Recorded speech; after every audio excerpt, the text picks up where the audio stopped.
Hello and welcome to How to Start Up, a podcast for anyone starting a company in 2020. This is a collection of conversations with people who have all successfully started, run and even sold their own companies, sharing not only professional but personal experiences on what we should be doing now, next or never. In this episode, we hear from Awon Golding, who arrived in London in 2009, having left her life in Hong Kong to pursue her ambition to become a milliner. She talks through what she has learned about balancing being a creative that also has to run a commercial business, as well as where she continues to seek her inspiration from. Awon creates bespoke, fun and fresh special occasion hats and bridal headpieces and counts Lady Gaga and Meghan, the Duchess of Sussex, among her clients. And most recently, Kylie Minogue sported a custom-made lily headpiece to celebrate her new album's release, Disco. Hi Awon, thank you so much for joining How to Start Up. It would be wonderful if you could give a little bit of an introduction as to who you are and a bit about your background if possible. Sure. So my brand is called Awon Golding Millinery, and I create made-to-order occasion hats and bridal headpieces for modern women. I was born in Hong Kong. I was raised in Hong Kong and India, and now I'm based in London. So I moved to London in 2009 to pursue my kind of journey into millinery. And why London for millinery? So London is the home of hats. It's where I think hats are still the most alive in terms of tradition, etiquette. You know, people still wear hats here to weddings and on a daily basis. When I think about Hong Kong, there really wasn't much of a hat culture there. Yeah, that's really true, actually. I'd not thought about that. How long did you have to train for before you then set up your company? So I was kind of limited by the courses that were actually available. So unlike fashion, which, you know, you can do MA, BA, all kinds of, and everything in between, millinery, actually, we don't even have a BA here. So what I did was an HNC, which is a Higher National Certificate. That was the longest course I could do because I really wanted to get as much training as possible. So I enrolled in this 1-year course at Kensington Chelsea College. But alongside that, I did internships with various established milliners and kind of evening classes here and there as well. So trying to flesh out my experience as much as possible. So simultaneous to the actual course that you were doing, you were looking for training outside of it as well? Yeah. So the internships, I'd say, were invaluable, actually, because not only are you learning the kind of skills from someone who's been doing it for so many years, but you're also seeing the inside of their business. That's really true, yeah. It was good to kind of see that from the very beginning because it was almost like setting a goal. So how many years did you have to train before you then took the plunge? Well, yeah, I mean, it took me a long time, I would say, to even kind of call myself a milliner. I mean, technically speaking, there's no set amount of time, you know, before you kind of call yourself a milliner or you are, you know, a craftsperson. I guess it's just what you feel comfortable with. But I didn't really set up my business properly until about 4 years after I'd finished the course. And that's kind of when I felt ready to actually, you know, have a kind of concerted front as my brand. And what was it that made you want to start your own company and your own brand as opposed to going to work for somebody that you'd done work experience with? I think my own brand was always the kind of end goal, but I kind of saw like both things as being simultaneous. I was making hats for other people and kind of earning money from it whilst I was, you know, working for other milliners. It's expected. Yeah, it was just a slow process of kind of, I think, gaining enough confidence, gaining enough skills and enough of a profile, I think, to really set out on my own. You know, that's a huge, big decision to move to London, to do the training 4 years later, then set up the brand. That's the long-term view. What was it back in Hong Kong that inspired you to do that?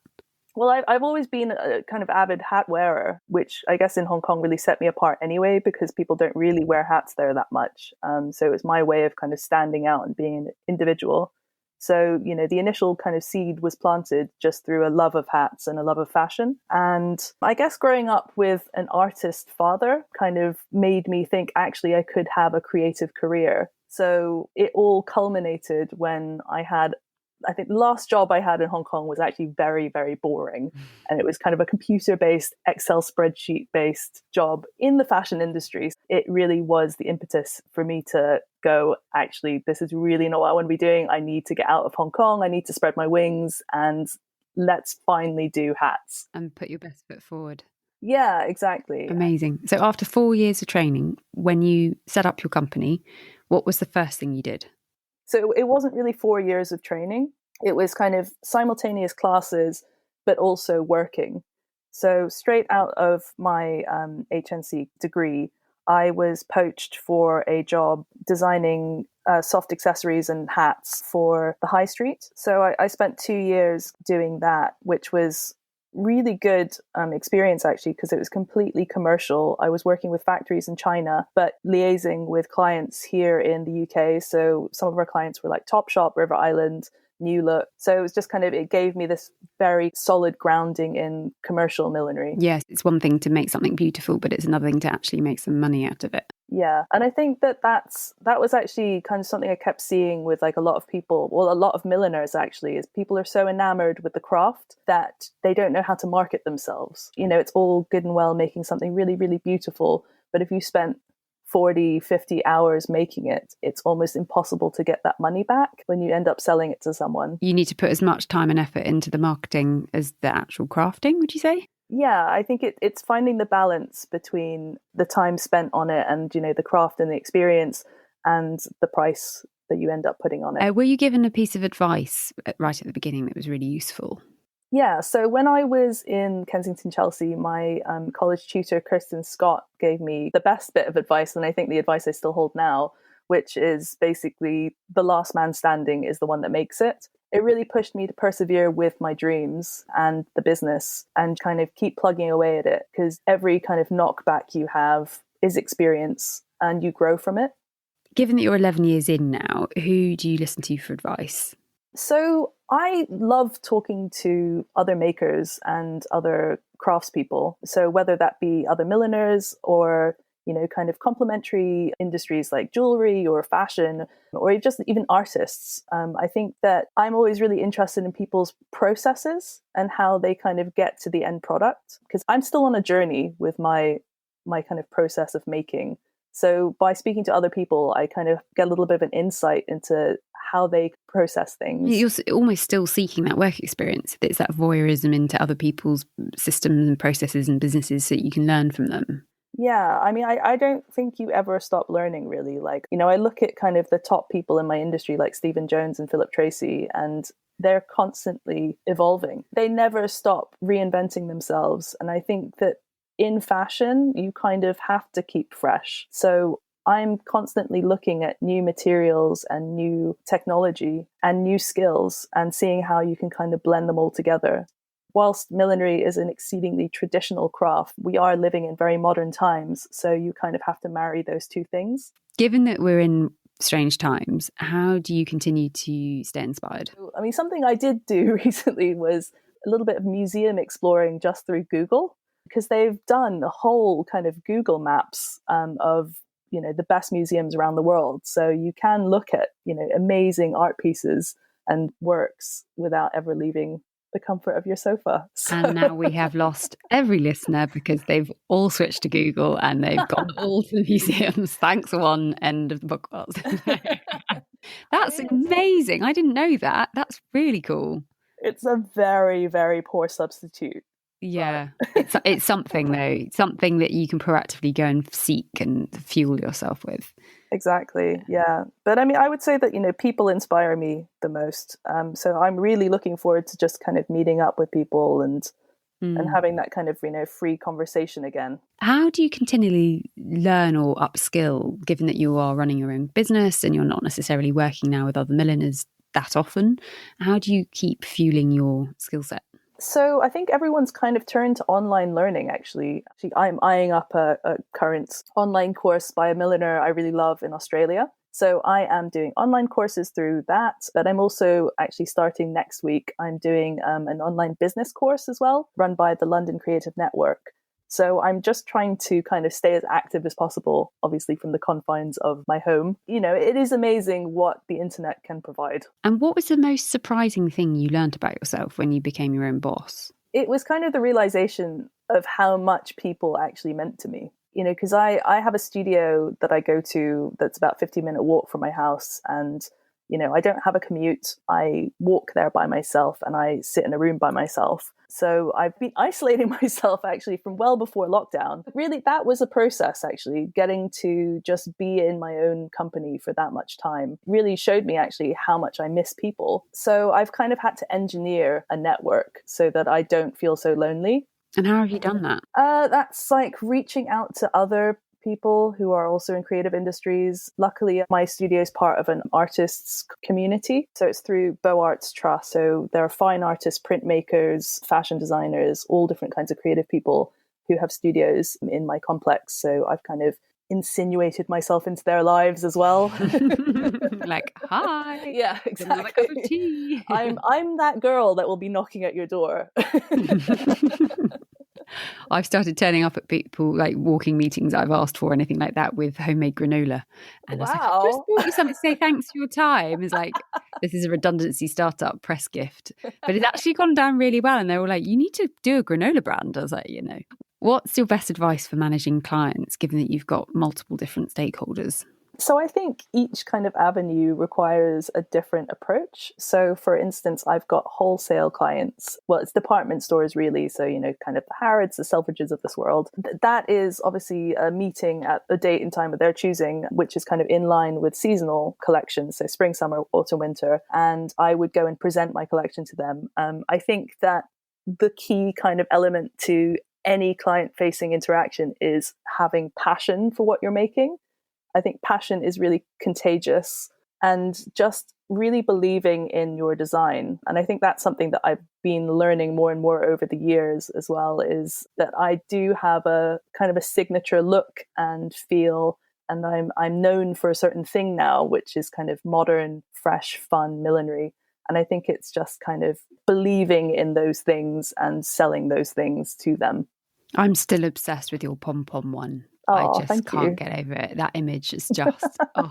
And what did you learn about pricing yourself, given that you would be going to these, globally renowned retailers, walking in and owning your pricing? Have you got any advice on that? I mean, wholesale pricing it's a formula that I learned at college. So they kind of armed us with just a simple formula of, your costs, weighing that all up, looking at the market. I think it's really knowing your competitors, understanding where you fit within the kind of landscape of whatever industry you're in, and understanding your end customer as well. Another big part of my job is obviously direct to customer sales, because I make made to order occasion hats. So I have people who are coming to me for very, very special events like weddings. So, they're brides, they're mothers of the bride, they're going to their first ascot race or something. So it's really a very, very personal experience where they come to my studio. I give them a consultation. It's really one-on-one. And that is what I love the most, actually, because you really get to know people. So right at the beginning, when you were starting out, how did you let clients know that this is what you were doing? So in the beginning, I relied heavily on my own networks and my friends and family and their friends and their family. It was very much word of mouth. But I really was very, very lucky as well in that the first collection I ever made, so that's going back to spring, summer 14. And I would say that was really when my brand was born. So that was the gelato one, so the ice cream pom-pom that you were talking about. Yeah. But that collection was picked up by Liberty. It wasn't something that I had pitched for either. They'd seen my pieces on a feed. I think it was of some competition that I'd entered, and they just loved it. And they called me in for a meeting and I presented to them, and kind of the rest is history. It's worth putting some feelers out in different areas. Yeah, I think that if you've got something to sell, you should be putting it out there in as many forms as possible. So I mean, for me, because I have a physical product, the photography is so important. So I do kind of spend quite a bit of money on that. And if I have like an amazing photographer, I have a really fantastic model, and it's in those photo shoots that my hats come alive. They really do, though. They're so fun. And you look at them, you just want them on your head. Yeah, well, that's exactly what I'm going for. Well, there you go. How important is trust to you now that you're self-employed? Trust between me and my employees is super important.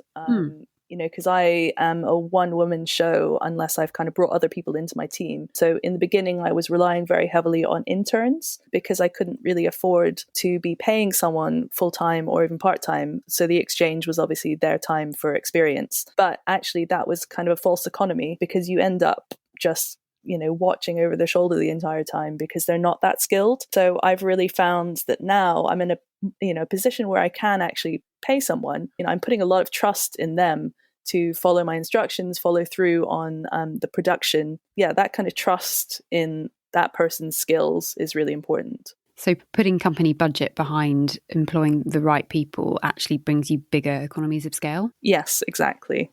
And what did you learn about working with other people when you're self-employed? Because you're your own brand, your name is on the door, and you're having to have lots of external suppliers. Do you have advice how to manage them? Yeah, I mean, the suppliers are so important for us creatives because, I'm making something physical. So my materials are coming from, a kind of whole network of people, mainly in the UK, actually, because luckily being in London, which is the home of hats, and being so close to Luton, which is the traditional home of hats, a lot of my suppliers are still based in Luton. So I think it's so important to be on first name basis with them, formed kind of personal relationships with them as well. So they are familiar with my design and my kind of aesthetic. So they can actually suggest things to me that I maybe, if I haven't actually gone physically up to their shop, they can go, actually, I've got some new feathers in, or we've got this new product that I think you really should look at. So I think it's forging those kind of relationships that is paramount. And if you had your time again, is there anything you would go back and just not do?